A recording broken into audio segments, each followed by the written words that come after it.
Good morning students, मैं चंद्रकांता आज आपको कक्षा 12वीं से हिंदी में पाठ नंबर 16 जिसका शीर्षक है नमक और उसकी लेखिका है रजिया सज्जाद जहीर।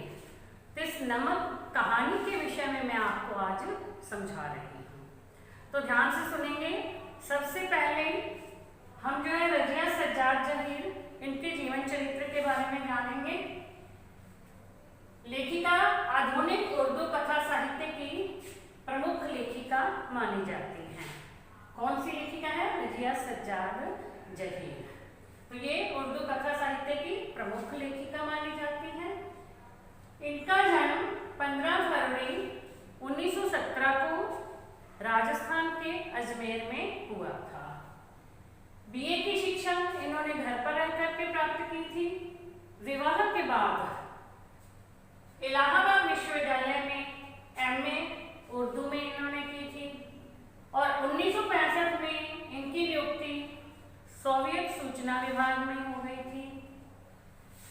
फिर उन्हें सोवियत भूमि नेहरू पुरस्कार भी प्राप्त हुआ और यूपी में यानी उत्तर प्रदेश में उन्हें उर्दू अकादमी पुरस्कार से भी सम्मानित किया गया था। फिर उन्हें अखिल भारतीय लेखिका संघ अवार्ड से भी सम्मानित किया गया था और 18 दिसंबर 1989 यानी 1979 में इनकी मृत्यु हो गई। इस प्रकार से 1989 में ये इस संसार को छोड़ करके मतलब यहाँ से विदा हो गई थी। अब नमक जो कहानी है उन्होंने लिखी है उसके बारे में मैं आपको समझा रही हूँ।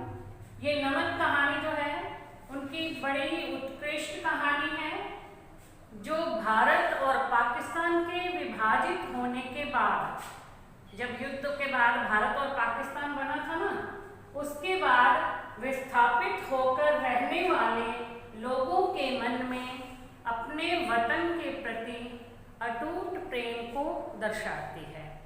यानी जब भारत और पाकिस्तान ये दो भागों में विभाजित हो गया था देश, तब क्या था कि कुछ लोग जो भारत के लोग पाकिस्तान में और पाकिस्तान से लोग भारत में आकर के रहने लगे थे। तो उस समय यानी अब वो जगह तो छोड़ करके आ गए थे, वहाँ से यहाँ और यहाँ से वहाँ आके रहने लगे थे, लेकिन उन्हें अपने उस जगह से उस वतन से कितना प्रेम था उसके बारे में लेखिका ने वर्णन किया है। सिख बीबी इसमें एक पात्र है।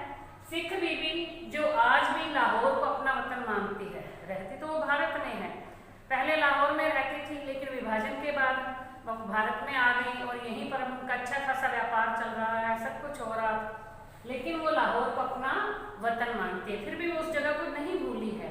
अब व्यक्ति जहाँ पे बहुत सालों तक रहता है या जहाँ उसका जन्म होता है उस जगह को वो भूल नहीं पाता है। तो इसमें सिख बीबी जो लाहौर को अपना वतन मानती है। भारतीय कस्टम अधिकारी हैं सुनील दासगुप्त, वो भारत में हैं, भारत में काम कर रहे हैं, लेकिन वो ढाका को अपना वतन मानते हैं।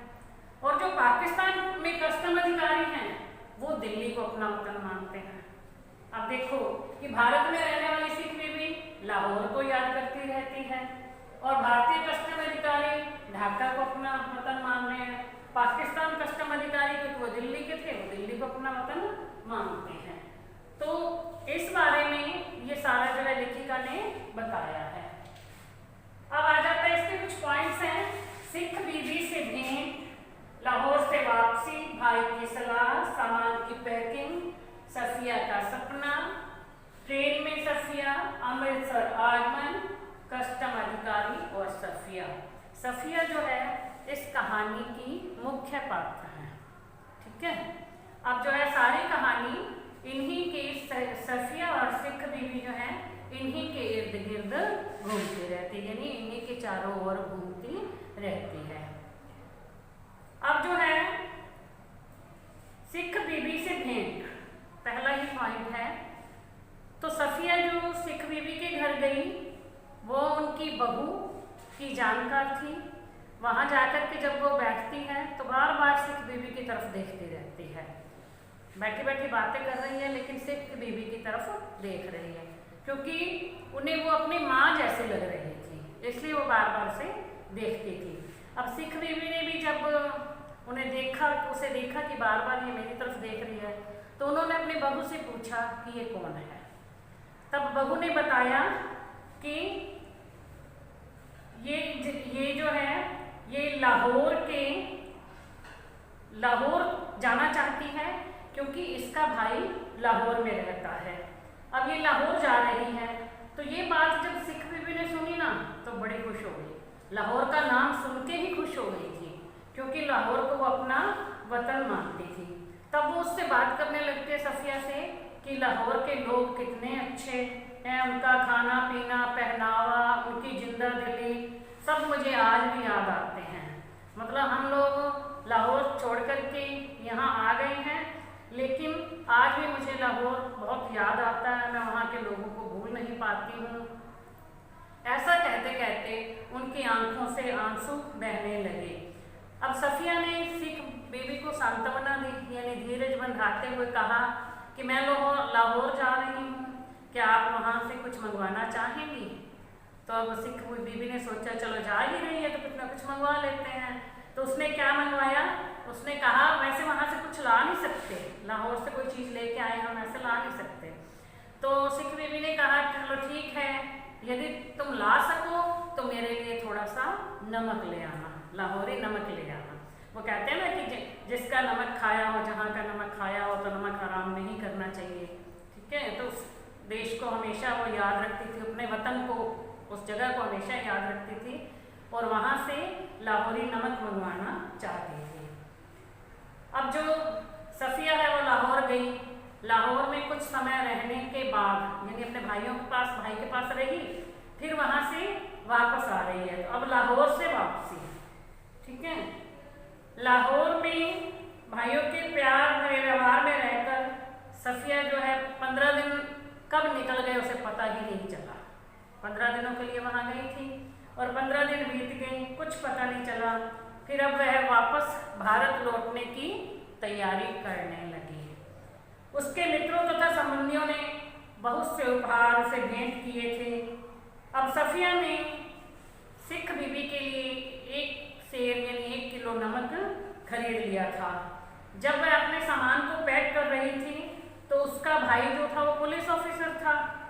सफिया ने पूछा क्या वह अपने साथ ये लाहौरी नमक भारत में ले जा सकती है, अपने भाई से पूछ रही है। तब उसके भाई ने क्या सलाह दी, सफिया के भाई ने बताया कि पाकिस्तान से भारत में नमक ले जाना गैर कानूनी है, मतलब वहाँ पे नमक नहीं ले जा सकते हैं। भाई के मना करने पर उसने बता दिया कि उसने सिख बीबी से वायदा किया था कि वे उनके लिए नमक जरूर लेके आएगी। अब वो नमक तो लेके जाएगी, चाहे उसे किसी भी तरीके से ले जाना पड़े। अब चोरी छुपे लेकर के चली जाएगी। भाई ने कहा आप ठहरी एक अदब, यानी तुम तो एक साहित्यकार हो और साहित्यकारों को का जो दिमाग होता है वो थोड़ा सा घूमा हुआ होता है, वो सही नहीं होता, मतलब अपनी जिद पे अड़ जाते हैं तो उसे पूरा करके ही दम लेते हैं, बड़े जिद्दी स्वभाव के होते हैं। तुम जो है कस्टम वालों को नहीं जानती हो, तुम नमक तो ले जा नहीं सकोगी, हम सब की बदनामी जरूर हो जाएगी, क्योंकि जब तुम नमक लेके जाओगी तो रास्ते में पकड़ लिए जाओगे। और बात छोटी सी है कि 1 किलो नमक लेके जा रही थी और पकड़ी गई, तो इससे हम सबकी भी बदनामी हो जाएगी। सफिया ने फिर बड़े गुस्से से जवाब दिया कि कस्टम वालों को नहीं, पर हम इंसानों को जरूर जानते हैं और सभी का दिमाग साहित्यकार की तरह घुमा हुआ होता तो यह दुनिया ही कुछ और होती, तो दुनिया आज से बेहतर होती।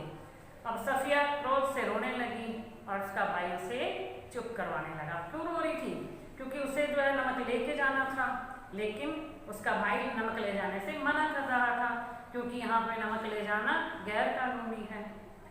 अब जो है फिर वो सामान की पैकिंग करने लगी, थोड़ा गुस्सा उतरा तो अपने सामान की पैकिंग करने लगी। अब अगले रोज 2 बजे ही उसे रवाना होना था, इसलिए जो है सारी पैकिंग रात को ही करनी थी। सारी चीज़ें उसने अपने बिस्तर बंद में और सूटकेस में रख दी। अब 2 ही चीज़ें बची थी, एक तो टोकरी में किन्नू थे और एक नमक की पुड़िया। अब वो किलो नमक ने उसने नमक की पुड़िया बनाई कि छोटा सा थोड़ा सा नमक ले जाती हूँ। अब उसका गुस्सा उतर चुका था और उसकी भावना का स्थान बुद्धि ने ले लिया था। यानी पहले तो वो भावनात्मक हो गई थी, तभी तो रोने लगी थी कि मुझे नमक नहीं लेके जाने दे रहे, मैं तो नमक लेके जाऊंगी क्योंकि मैंने सिख बीबी से वायदा किया है। लेकिन अब जो है उसका स्थान बुद्धि ने ले लिया। अब वो सोचने विचारने लगी कि मैं इस नमक को कैसे लेके जाऊं। अब इस पे वो विचार करने लग गई। फिर उसे याद आया कि फलों की टोकरियां तो आते वक्त भी किसी ने देखी थी, मतलब फलों की जो टोकरी वो लेके आई थी आते समय से किसी ने नहीं देखा था। फिर क्या था, उसने ना टोकरी में जो किन्नू रखे हो तो उसको पलटे और सबसे नीचे करके एक नमक की पुड़िया रख दी। अब उसने सोचा कोई देखेगा तो है नहीं ना, पहले भी टोकरी तो किसी ने नहीं देखी थी, भी फ्रूट है इसमें, अब भी कोई नहीं देखेगा। और फिर उसने टोकरी उठाई, नमक उसमें रख दिया, पलंग के सिराने रख के और जो है सो गई। अब सफिया का सपना, जब रात में वो सो गई तो उसे सपने में सफेद दुपट्टा ओढ़ी अपनी माँ जैसी सिख बीबी को देखा जो कह रही थी कि हमारा वतन तो लाहौर ही है। फिर उसको इकबाल का मकबरा और लाहौर का किला दिखा। अब वो सपना देख रही है ना, तो सपने में उसे दिख रहा है किले के पीछे सूरज डूब रहा था। अचानक उसका पैर नींद में करवट बदलते समय किन्नू की टोकरी पर पड़ा और उसकी नींद खुल गई। अब जैसे हम सपना ले रहे हैं तो सपने में हमारा कई बार ऐसा होता है कि हम पैर को उठा करके एकदम से ऐसे मारते हैं, तो वैसे ही हुआ और वो किन्नू की टोकरी पे पैर पड़ा और उसकी नींद खुल गई। अब जो है दूसरे दिन तो उसे चलना ही था 2 बजे। अब ट्रेन में सफिया जो है वो सफर कर रही है। उसने निश्चय किया कि वह नमक की पुड़िया छिपाकर नहीं ले जाएगी। जब सामान की जांच हो जाने पर उसने नमक की पुड़िया कस्टम अधिकारी के सामने रख दी और उसे सारी बातें बताई। अब जो कस्टम अधिकारी थे वो भी बड़ा भावनात्मक हो गया कि कितने सच बोल रही है, चाहती तो छिपा के ले जाती। अब इसे पता भी है कि नमक ले जाना गैर कानूनी है, लेकिन फिर भी ये बिल्कुल सच बोल रही है। तो उसकी भावनाओं की कदर करते हुए कस्टम अधिकारी ने नमक ले जाने की इजाजत दे दी। अब अमृतसर की तरफ गाड़ी जो है वो रवाना हो गई थी। सफिया के समझ में ही नहीं आ रहा था कि कहाँ पर लाहौर खत्म हो गया और कहाँ पर अमृतसर शुरू हो गया। एक ही जमीन थी, एक ही जबान थी, एक सी सूरतें, एक सा लिबास, एक सा लाबो लहजा और अंदाज। लाबो लहजा बात करने का तरीका। अब उसे पता नहीं चला था कि कहाँ पाकिस्तान खत्म हो गया और कहाँ पे अमृतसर जो शुरू हो गया। जगह में थोड़ा अंतर है, अब हम जाते हैं तो रास्ते में कि वो तो ठीक है, अब हमने वो कर रखा है, बॉर्डर बना रखा है कि आगे जाएंगे तो पाकिस्तान शुरू हो गया। बाकी कोई ज़मीन तो कोई बंटी हुई ऐसे अलग नहीं है ना, पाकिस्तान की ज़मीन अलग है और हिंदुस्तान की अलग है, ऐसा कुछ नहीं है। एक जैसी ज़मीन है, एक जैसे लोग हैं, एक जैसे बात करने का तरीका है, एक जैसा ही पहनावा है, कोई फ़र्क नहीं है। तो इसलिए जो उसे पता भी नहीं चला। तो अमृतसर में कस्टम वालों ने जब सफिया के सामान की जांच की, सूरत से बंगाली लगने वाले कस्टम ऑफिसर ने सफिया से कहा, मेरे पास थोड़ा सा, ऑफिसर से सफिया ने कहा था कि मेरे पास थोड़ा सा नमक है। उसने नमक की पुड़िया उनकी ओर बढ़ाई और सारी बातें उनको बता दी। सारी बातें कौन सी बताई भी, वो नमक क्यों लेके जा रही हैं, क्योंकि उनसे सिख बीबी ने मंगवाया था और सिख बीबी को वो अपनी माँ जैसी, सिख बीबी उन्हें अपनी माँ जैसी दिख रही थी, तो इसलिए वो उनके लिए नमक ले जाना जरूरी समझ रही थी। भी मैंने उनसे वायदा किया तो लेके जाऊंगी, वो सारी बात उन्होंने उसे बता दी थी। अब कस्टम अधिकारी उसको प्लेटफॉर्म के सिरे पर एक कमरे की ओर ले गया। हिचकिचाती हुई सी सफिया जो थी वो उनके पीछे पीछे चल ली, उनके साथ चल ली। उन्होंने मुस्कुरा कर के अंदर बुलाया, फिर अपने रुमाल से कुर्सी को साफ करके उसे बैठने के लिए कहा। तब जो है चपरासी से 2 कप चाय लाने के लिए बोला। फिर उन्होंने चाय पी। फिर उन्होंने एक किताब निकाल करके सफिया को दिखाई। किताब को सफिया के सामने जब रखा और पहला पेज खोल दिया, उस पर क्या लिखा था? गमशूल इस्लाम की तरफ से सुनील दासगुप्त को प्यार के साथ, ढाका 1946, ये लिखा हुआ था पहले पेज पे। अब जो है गमशूल कौन थे? ये थे बांग्लादेश के एक प्रसिद्ध कवि थे, मतलब उनका नाम है गमशूल। उन्होंने फख्र से बताया कि उनका वतन ढाका है और अपने वतन की हर चीज को वो बहुत प्रेम करते हैं। उन्होंने सफिया का बैग उठाया और आगे आगे चलने लगे। अब सफिया जो है वो अमृतसर के पुल पर चढ़ रही थी और जो कस्टम अधिकारी थे वो सीढ़ियों के पास सिर झुका करके चुपचाप खड़े थे। सफिया सोच रही थी कि किसका वतन कहाँ है, कुछ भी पता नहीं चल रहा है।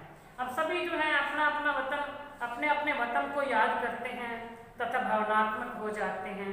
तो इस तरह से सफिया नमक की पुड़िया लेकर के वापस अमृतसर आ गई थी।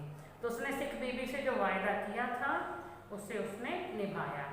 अब देखा जाए तो आजकल की पीढ़ी जो है उनका कैसे होगा ये, मतलब पाकिस्तान के लोगों का और यहाँ के लोगों का आपसी व्यवहार कैसा रहेगा, इसके बारे में कुछ नहीं जानते। क्योंकि अब तो लोगों के मन में, पाकिस्तान वाले लोगों के मन में हिंदुस्तान के प्रति नफरत भरी हुई है और हिंदुस्तान के लोगों के मन में पाकिस्तान के लोगों के प्रति बहुत नफरत भरी हुई है। और ये सब काम, ये जो बंटवारा हुआ था, ये कैसे हुआ था?